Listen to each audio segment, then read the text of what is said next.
travaillé dans une banque. Être homme de caste ne m'a pas pour autant empêché d'aller à l'école. Ça ne m'a pas pour autant empêché de réfléchir. Je réfléchis comme les autres. Par rapport même à mon comportement, et on me rappelle mon rôle social, c'est-à-dire va doucement, tu ne peux pas nous parler comme ça, tu n'es qu'une forgeronne. Nous, normalement, on nous considère comme des princes et des princesses. Donc, on ne peut pas se marier à des hommes de caste. Donc, partant de là, nos enfants ne peuvent pas se marier à des hommes de caste. Ça me fait mal que les gens parlent des castes dans le sens péjoratif. Cette approche péjorative de la stratification sociale, à mon avis, est redevable quelque part d'une forme d'imbécilité collective qui s'est emparée de notre société.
Les hommes de caste chez nous sont des communicateurs.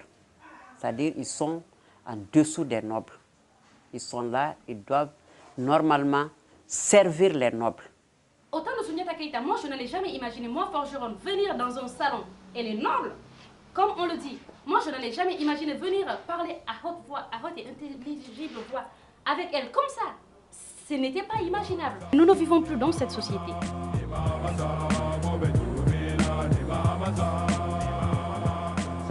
Je suis allé dans une région du Mali qu'on appelle le Bafi, qui est une région donc de Malinké-Kassonké.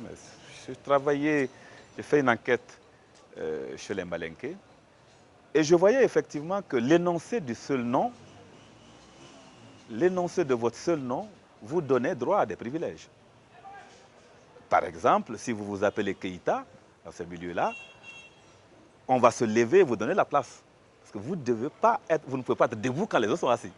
Parce que les Keïta, qu'on appelle les Massarins, c'est-à-dire littéralement les princes, c'était les descendants donc, de Soundiata Keïta, cela confère une respectabilité de fait.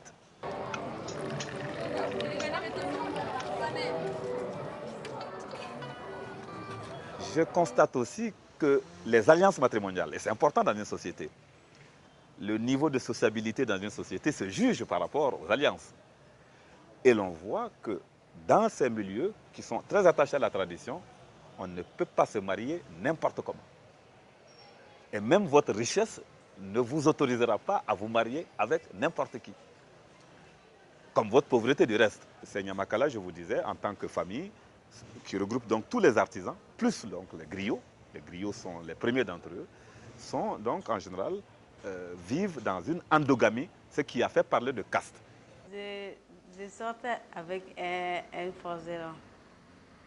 Un forgeron, on était ensemble depuis 3 ans, on était ensemble. Donc, il m'a demandé un mariage. Et je l'ai amené dans ma famille, dans ma grande famille.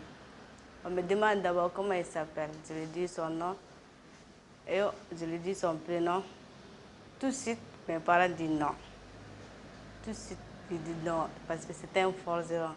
Je ne peux pas me marier avec lui. Je suis partie parler avec mes soeurs, tout, j'ai demandé de l'aide, tout. Il refuse. Il dit non jusqu'à présent. Il dit non, tu ne dois pas me marier avec un forgeron. On était très amoureuses et le gars était très riche aussi. Il avait des moyens quand même. Je ne suis pas tombée amoureuse de quelqu'un d'autre depuis lors. Mais je suis sortie avec des hommes. Mais comme ça, mais je ne suis pas tombée amoureuse de quelqu'un d'autre. Parfois, quand je pense, quand je me couche, quand je suis seule dans la chambre, je suis seule sur mon lit, quand je pense à cet homme, je me mets à pleurer, tu vois. Je ne comprends pas pourquoi ils ont fait ça.